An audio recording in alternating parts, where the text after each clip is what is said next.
Effie, waar is my lunch? Het jy ooit vir my lunch gekook? Mama, waar is jy? Ek wag vir jou. Is jy al op pad? Ek hoop jy gaan die kinders haal vandag. Ek is op pad golf toe. Baai.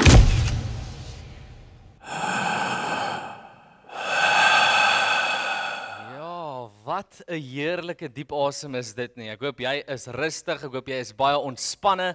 En van my kant af, baie welkom. Dit is so lekker om elkeen van julle weer vanaand te kan sien. En soos jy nou al 'n paar keer gehoor het vanaand, ons is besig met 'n reeks wat ons verlede week afgeskop het, Haal Net Asem. En die hart agter hierdie reeks eintlik is Jenny en ek het dit verlede week ook genoem. Iets wat ek en Jonat is nie twee van ons eintlik maar net regtig eerstehands beleef het dat ons altyd dalk miskien nie noodwendig experts is as dit kom by asemhaling nie. Ek weet as julle na Jonat kyk dan dink julle, ja maar man se fiks is daai. Hy weet seker dan hoe om asem te haal, maar hy kom klop gereeld by my julle. Hy's baie in my kantoor en dan sê Tommy, ek weet nie meer nie. Ek kan dit nie meer handle nie. Asseblief praat my net moed in. Ek joke net. Dit gebeur nie eintlik so baie soos wat ek dalk miskien nou voorgegee het doen nie. Maar ons albei het net onlangs eintlik beleef dat die lewe so besig is, dat die lewe so gejaag is en dat 'n mens eintlik baie keer nie noodwendig so goed of effektief asemhaal nie en eintlik het ons verlede week ook gesê die experts wys hierdie. Ons is nie noodwendig experts daarin om asem te haal nie. Ons is dalk nie noodwendig so goed daarin soos wat ons dink ons is nie. Ewenal is asemhaling iets wat jy waarskynlik doen sonder om daaroor te dink. Dit vat nie noodwendig baie breinselle gelyktydig wat hart moet aktiveer om dit reg te kry nie, maar baie van ons is nie noodwendig op 'n plek wat ons eintlik effektief besig is om ons liggame of ons asems, ons lewens eintlik te bestuur nie. En vanaand gaan ons voort met hierdie reeks en ek wil vanaand begin soos wat ek dikwels doen die laaste tyd as ek die voorreg het om 'n boodskap te kan deel en iets dalk met ons deel wat baie bekend is, wat jy al verseker van tevore gehoor het en dit is die volgende gesegde: hoe meer haas, hoe minder spoed. Nou ek is baie lief vir Afrikaans, julle. Kyk, ek is baie lief vir Afrikaans vir verskeie redes, maar ek dink nogal hierdie spesifieke gesegde is een van die redes hoekom ek dalk die liefste is vir Afrikaans. En later vanaand gaan ons 'n bietjie meer info rondom dit eintlik wees, maar om hierdie idee miskien net beter in te kleer, om hom by jou los te maak. Het jy al agtergekom in jou lewe hoe haastiger jy raak, hoe dinge dikwels dan eintlik net meer uitdagend raak? Hier is 'n klassiek voorbeeld. Hierdie gebeur seker elke liewe dag met my. Hoekom is dit net as jy haastig is en weet jy is laat en jy's kwaad want jy is laat, hoekom is dit net dan wat jou klere vashak aan die deur se handel? Gebeur dit net met my of is dit gebeur net as jy haastig is? Net as jy kwaad is en dan is jy sommer soos ek breek sommer hierdie deur af. Ek verstaan glad nie hoekom moet dit net gebeur as ek iewers moet wees en ek is kwaad en ek is haastig en nou is ek nog later as wat ek sou gewees het nie. Hoe meer haas, hoe minder spoed. Het jy al agtergekom dat wanneer jy laat is en jy is baie haastig, is dit maar net so wetenskaplik bewys daar's baie meer rooi ligte op jou roete.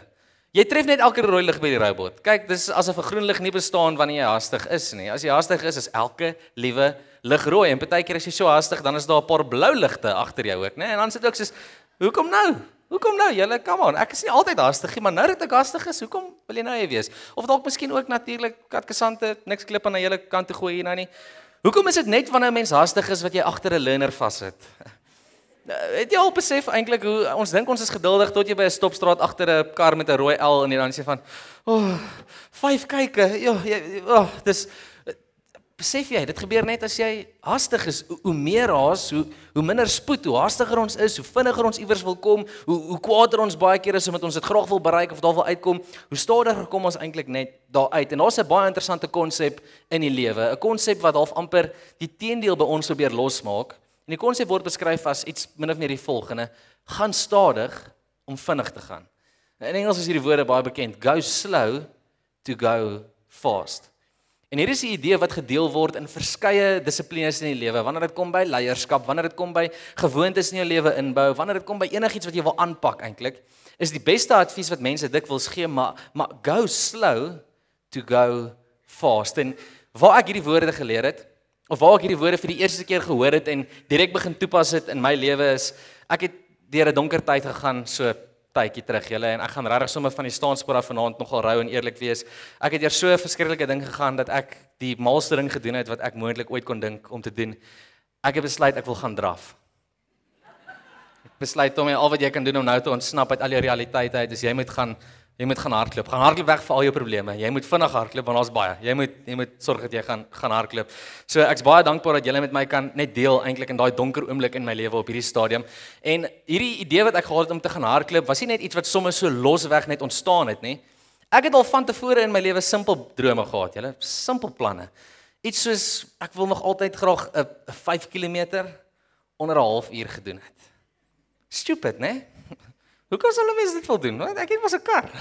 Ek kan mos in my kar dit doen en agter 'n learner of 'n rooi lig of wat ook al vassit wanneer ek haastig is.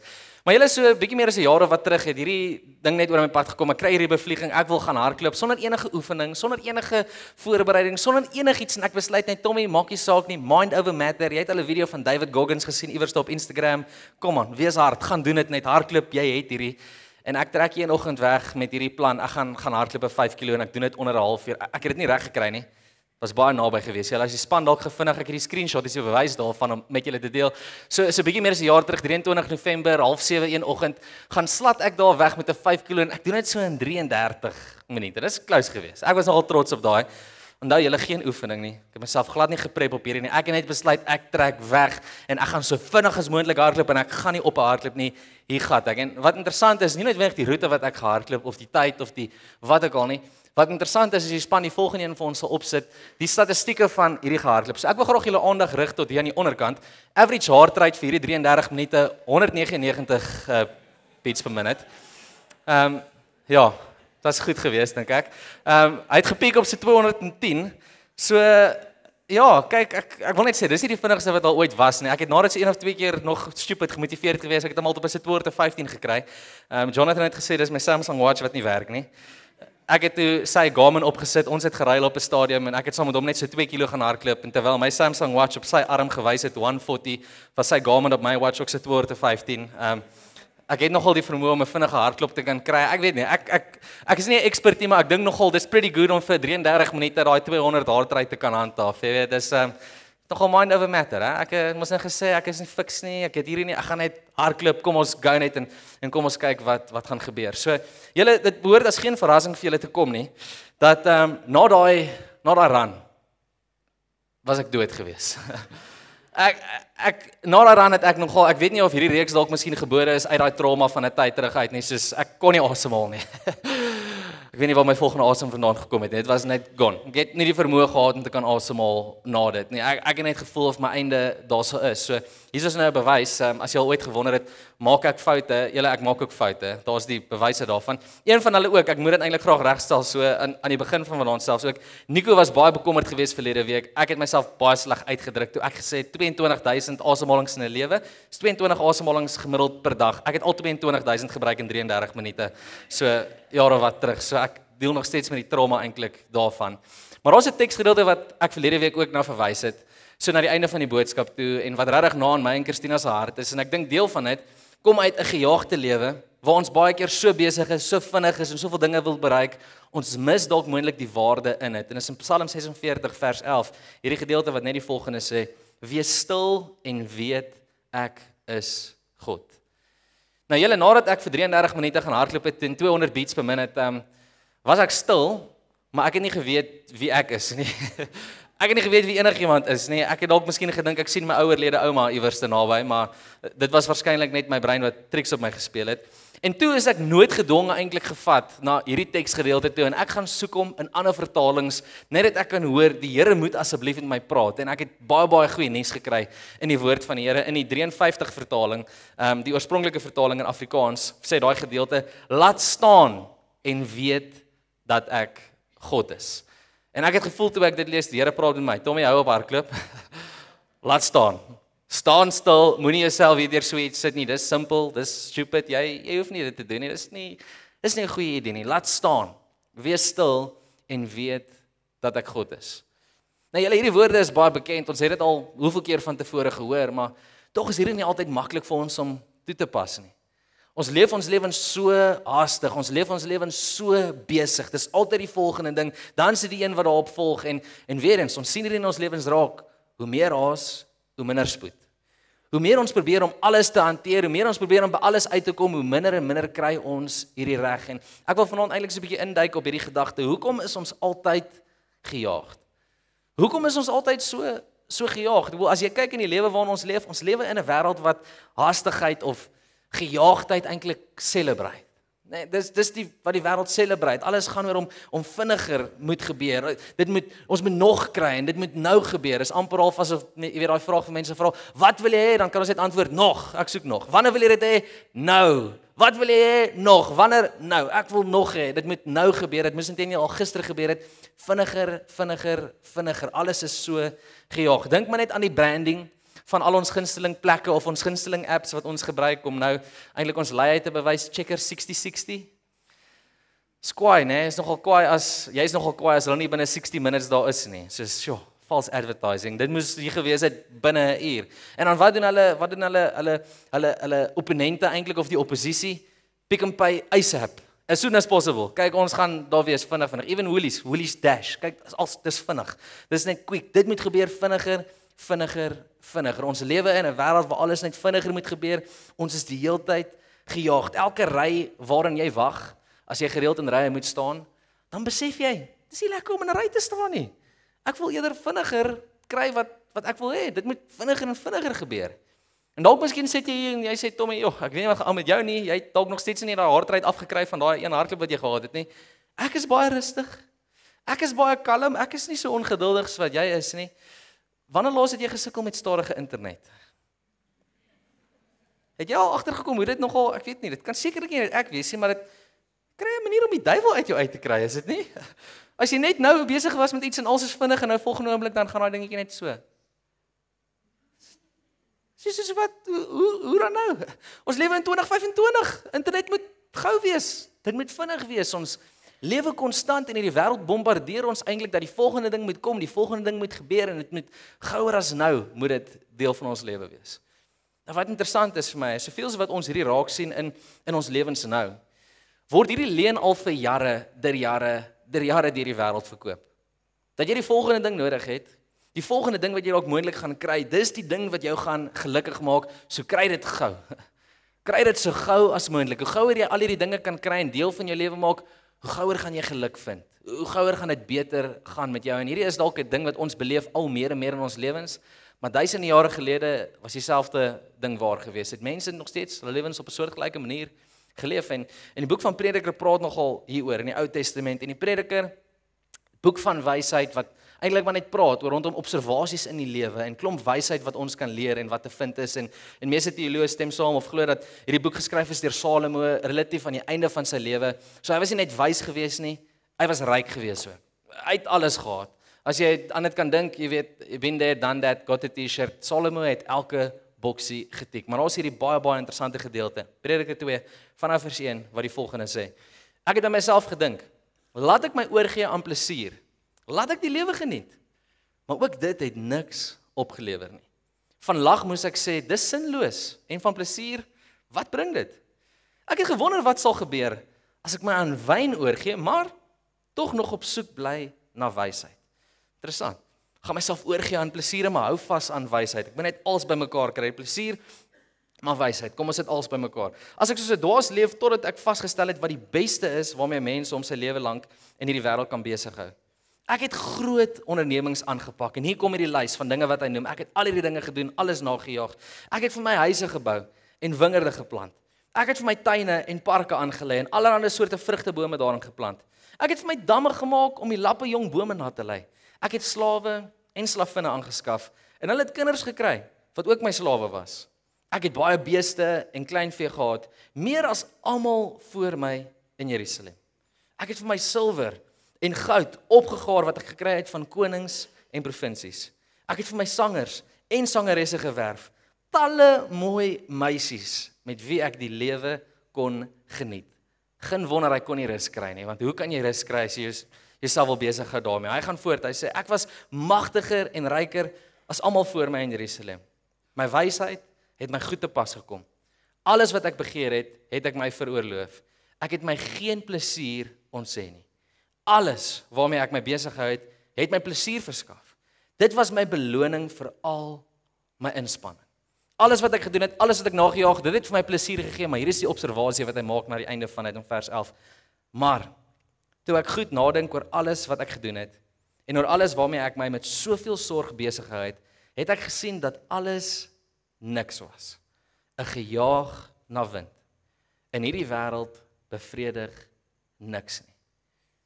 Hierdie ou wat alles al beleef het, wat alles bereik het, wat elke boksie getik het, wat homself so gevul het, sy lewe volgemaak het en haastig besig was om net nog en dit nou te kry, sê ek was eintlik baie vinnig op pad na nêrens nie. Dit het niks vir my gedoen nie. Dit het net mooi niks vir my beteken nie. Dit was als net 'n gejaag na wind. Dit het vir my plesier gegee, maar op die einde van die dag, as ek terugdink daaroor, was dit net mooi niks werd nie. Nou in die bekende woorde, ek dink van, ek kan hom seker nou nie, jy weet, die bekende teoloog of evangelis noem nie, Biggie.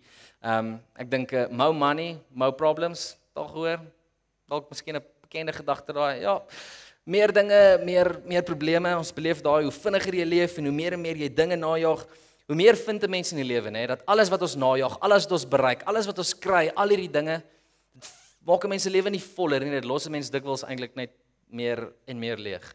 Ek's mal daaroor hoe Jim Carrey dit eintlik gesê het. Dalk miskien meer bekend. Ek dink die span sal dit ook opsit vir ons. Jim Carrey het gesê op 'n stadium, I think everybody should get rich and famous and do everything they ever dreamed of so they can see that it's not the answer.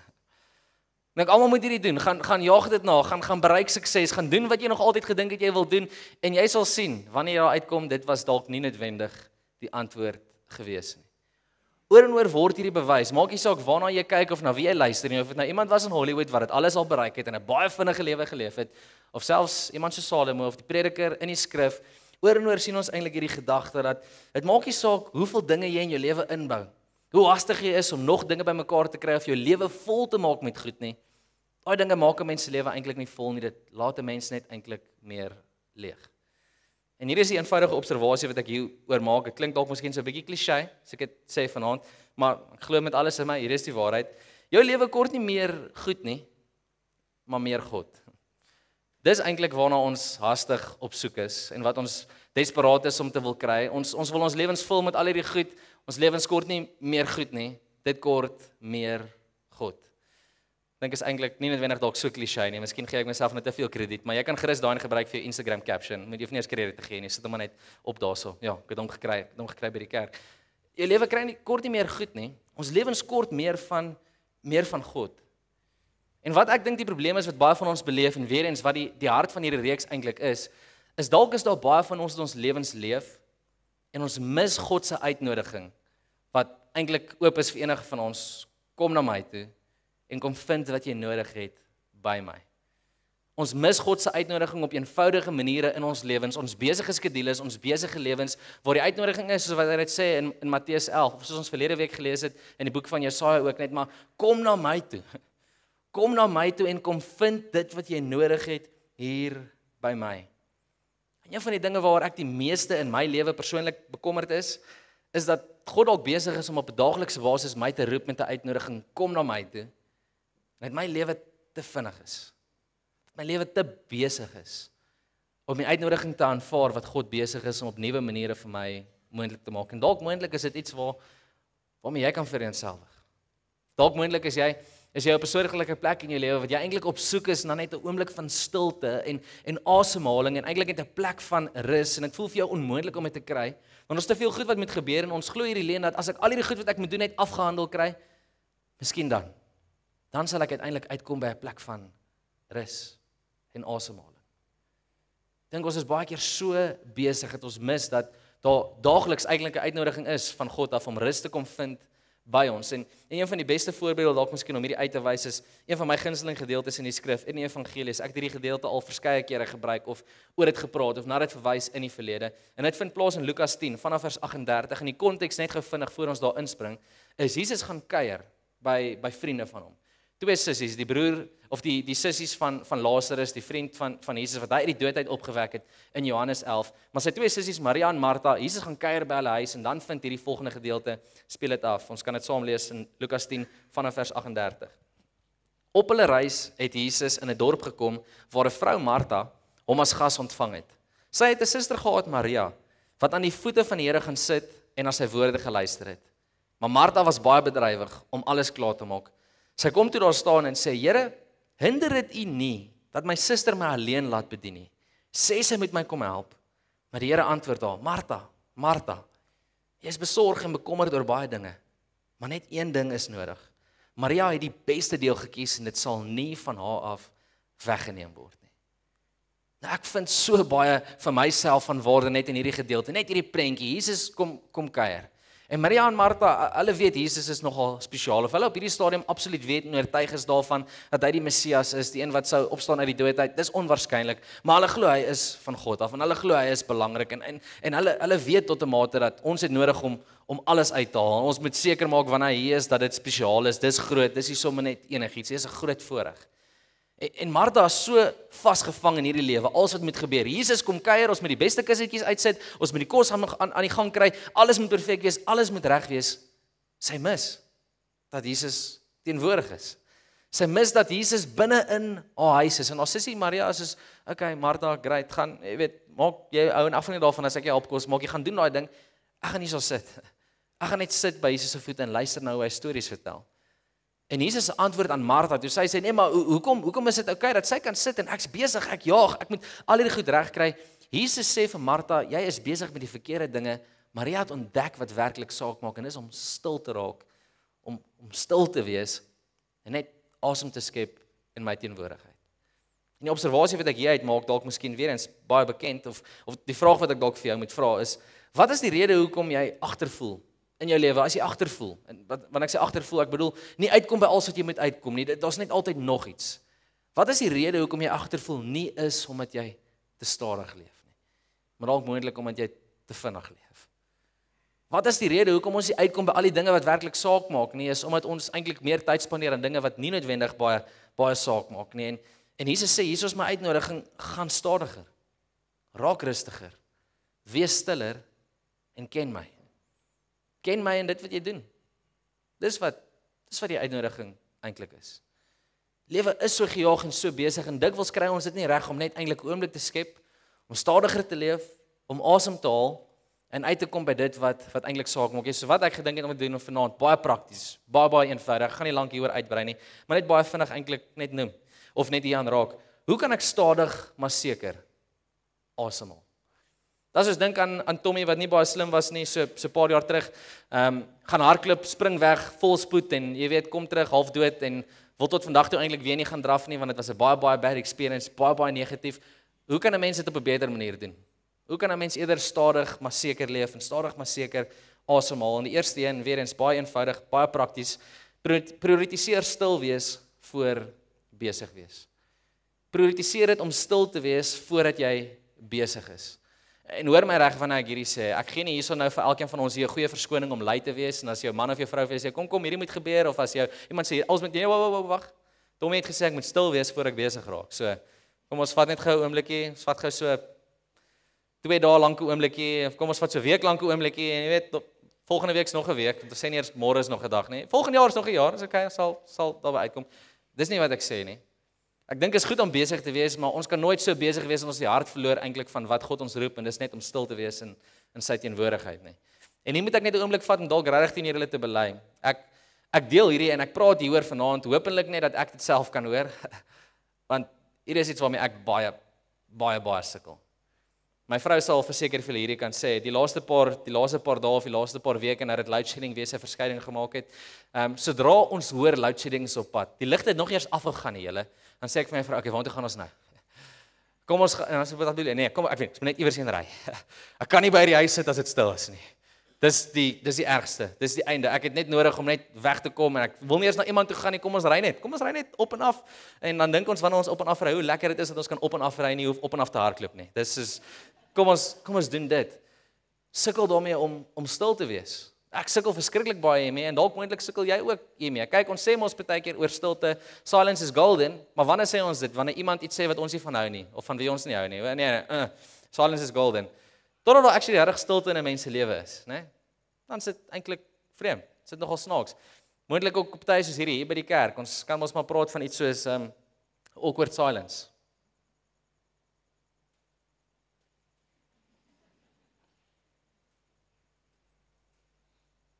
Julle gemaklik? Iemand sê bietjie, Tommy asseblief sê net iets, dis is bietjie awkward. Ons is nie so gemaklik of so goed met stilte nie. Die boek wat ek gelees het in Desember, ek het so 'n paar weke terug ook oor dit gepraat, Soul Keeping, deur John Ortberg geskryf, en hy verwys in hierdie boek eintlik na gesprekke wat hy het met Dallas Willard, en een van die hooflesse wat hy geleer het uit Dallas Willard se lewe uit net is, leef net stadiger. Moenie altyd so haastig wees nie. Moenie altyd vinnig op pad wees na nêrens nie. Skep oomblikke om asem te haal. Moenie altyd so haastig wees nie. En dis eintlik wat ek dink belangrik is, prioritiseer stil wees voor besig wees.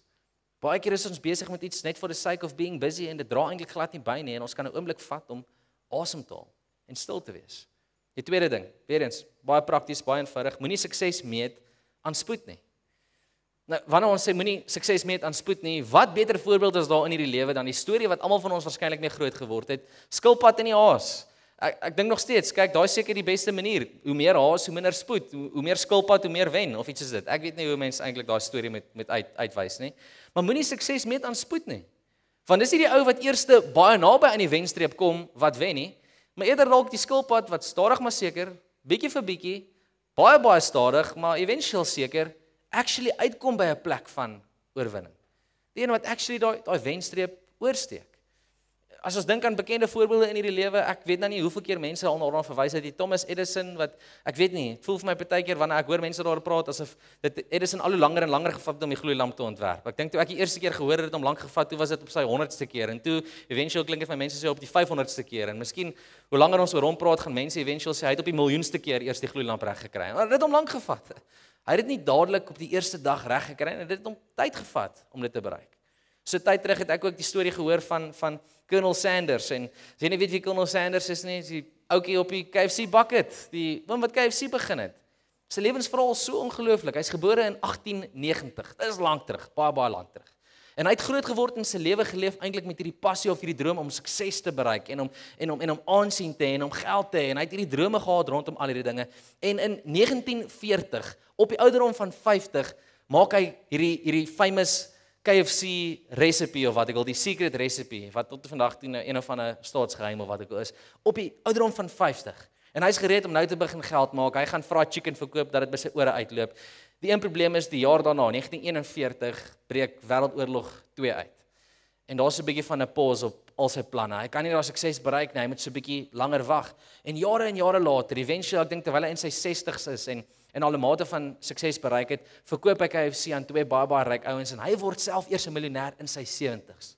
En wat vind Colonel Sanders aan die einde van sy lewe op sy 70's? Hier is eintlik so great nie. En sy getuienis is eintlik so ongelooflik. Op die ouderdom van 77 ek dink of op die ouderdom van 80 rond, iewers baie laat in sy lewe, word hy 'n wedergebore kind van die Here, vind hy Jesus Christus en gee hy nie om oor enige van die sukses wat hy bereik het nie. Hy bereik iets baie meer kosbaar, baie meer waardevol. En dit onlank gevat om daar uit te kom, maar hy het eventueel daar uitgekom. Moenie sukses meet aan spoed nie, meet dit aan om actually daar uit te kom. En dan die laaste een, baie eenvoudig. Bou ritmes van rus in jou lewe in. Bou ritmes, maak 'n dissipline daarvan in jou lewe om ritmes van rus in jou lewe in te bou.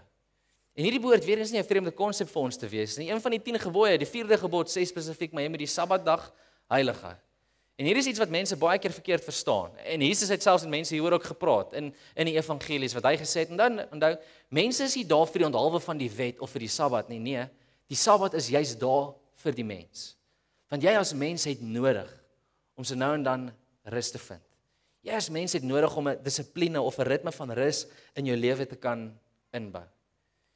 En hoe ons vanaand se diens gaan afsluit is om net prakties een voorbeeld of een manier eintlik te gee vir hoe jy hierdie kan beleef of kan toepas in jou lewe. En ons het vanaand begin deur te kyk na daai teksgedeelte in Psalm 46, wees stil en weet ek is God, laat staan en weet ek is God. Die rede hoekom ek so baie na hierdie teksgedeelte verwys of na hierdie Psalm toe teruggaan, en ek het hierdie verlede week ook genoem. Dis 'n gedeelte wat regtig vir my en Christina, my vrou, so na in ons hart is. En ons het al beleef in ons lewe die nood eintlik, net die behoefte om regtig dit toe te pas. Oomblik van stilte en te weet hy is God. Maar een van die mooiste dinge van hierdie Psalm is nie noodwendig net daai teksgedeelte of daai versie so wat hy is nie. Reg deur hierdie Psalm is daar 3 gedeeltes wat 'n interessante woord voorkom. Sela. En hierdie woord Sela, soos wat hy opgeteken is in hierdie Psalm, daar's 'n bietjie debat onder teoloë oor presies wat hierdie woord beteken of waarna dit verwys. En een van die opinies is dis 'n teken of dit is begeleiding vir baie van die psalms is liedere en hierdie is begeleiding vir die musikante. As hierdie woord opkom, moet julle dalk bietjie stadiger speel of julle moet stil speel of julle moet ophou speel, dit moet net a cappella gesing word of wat ook al. Daar's klomp opinies oor dit.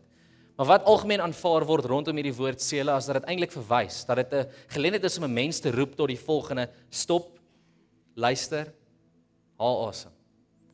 Die Amplified vertaling, 'n bekende vertaling in Engels, sê die volgende, elke keer in die skrif wat die woord Selah voorkom, dit sê, pause and calmly think about that.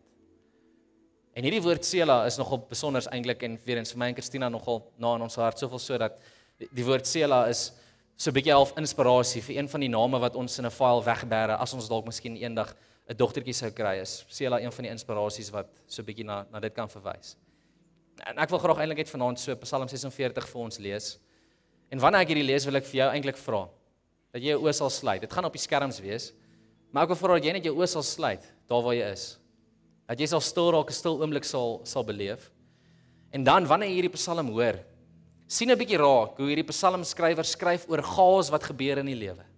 Hoe besig die wêreld is, hoe goed net heeltyd skuif en raas en gejaagd is, maar hoe daar die heeltyd hierdie geleentheid is om te midde van dit te stop. Selah. Skep asem en weet wie hy is. So, ek wil graag vir ons lees. Psalm 46 vanaf vers 2 sê die volgende. God is ons toevlug en ons krag. In nood is hy gereed om te help.